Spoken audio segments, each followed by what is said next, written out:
Why can't we resist the temptation of purchasing the newest Prada bag or buying the latest Apple product? Most of the time, it's not a necessity. So why can't we resist? Why do we feel the need to splurge on editing softwares or apps that completely change the appearance of our photos, remove its authenticity, but most importantly, change how people see us? Well, there's a common denominator. All of these actions make us look and feel better about ourselves. They give us this rush of happiness, this thrill, this excitement, all of the emotions that are produced by one chemical: dopamine. It's a chemical that completely overpowers our minds, especially the ones of our generation. It's a chemical that shapes our thought process, shapes our decision-making, but most importantly, it's a chemical that drives our desire for success, that pathway to pleasure, our pursuit of happiness. I call it our pursuit of happiness because, as a society, we have a metric for happiness, and that's making it to the top, being the greatest of all time.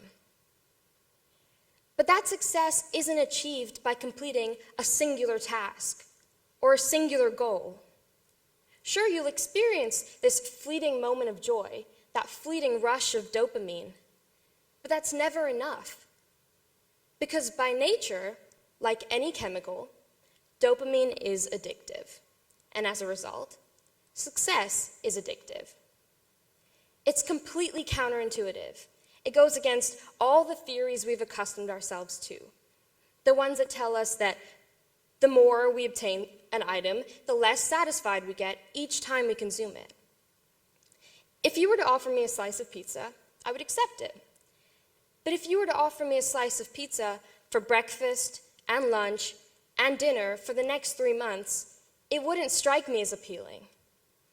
But dopamine and success completely defies that assumption, completely defies that law.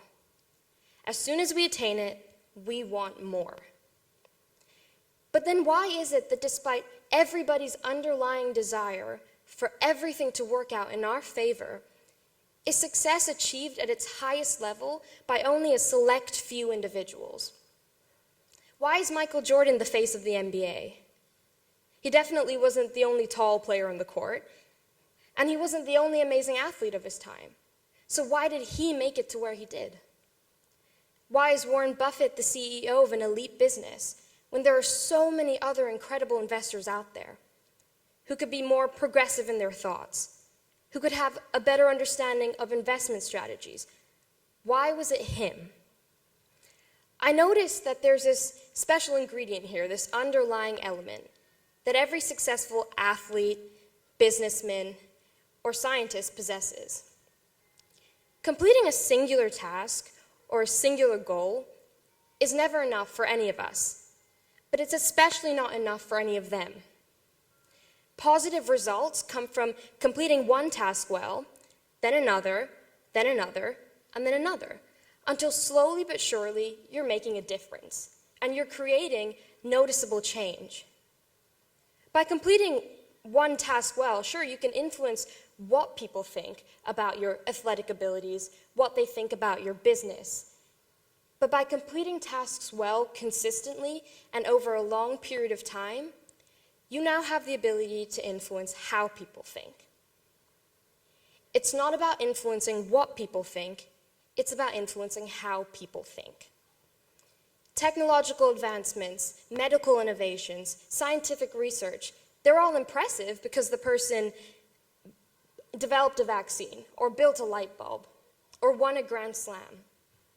But they're profound because they change people's mindsets, because they enhance people's work ethic. They expanded world knowledge of science.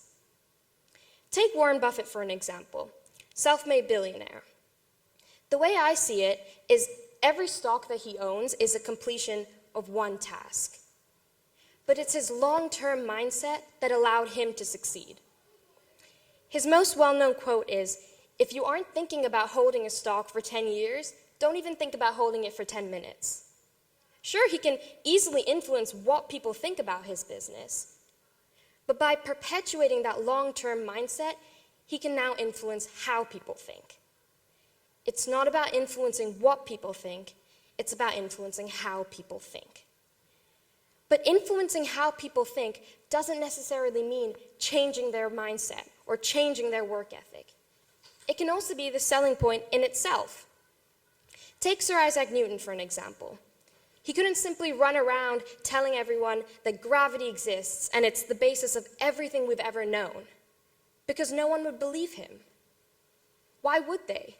They're being forced to accept something completely out of the ordinary and against everything they've learned to believe in the past. What reason do they have to believe what he says? But as soon as he started publishing articles with logical explanations as to how gravity works, no one could defy him. They tried. They tested his theories, but they worked. Every single time they worked, they could not be disproved. So they became accurate representations of how things work. A profound moment in history, not because people were willing to believe what he said, but because he changed how people thought. He expanded and opened their minds to fundamental concepts. Now, the most interesting thing is that success can also come from within. It's not about influencing what you think, it's about influencing how you think. Take Michael Jordan, a successful NBA player. He could shoot any shot, he could play any trick in the book, but it was the thousands of shots he didn't make that shaped his career. It was the hundreds of games he lost that shaped his work ethic, changed his mindset. He failed repeatedly, but it's learning from that that allowed him to succeed. Now, the best part of everything that I've said is that none of it is an assumption that I'm making. It's all grounded in the fundamentals of neuroscience. Our brain is split into two systems. System 1 are the purple dots. It's the fast emotional brain, or in other words, the part of the brain that influences what people think. System 2 is the orange dot. It's a slow, logical brain. The part of the brain that successful people like Buffett, Newton, Jordan all know how and when to deploy. It's a part of the brain that influences how people think. But influencing how people think and negatively manipulating people's opinions are completely different. The people that can see that difference are the ones that are successful. It's the reason we strive to understand Newton's theories. It's the reason we watch Michael Jordan's games. And it's the reason people invested in Buffett's ideas. And at the end of the day, those are the people that get the biggest rush of dopamine, one that everybody, especially our generation, strive to experience. Thank you very much.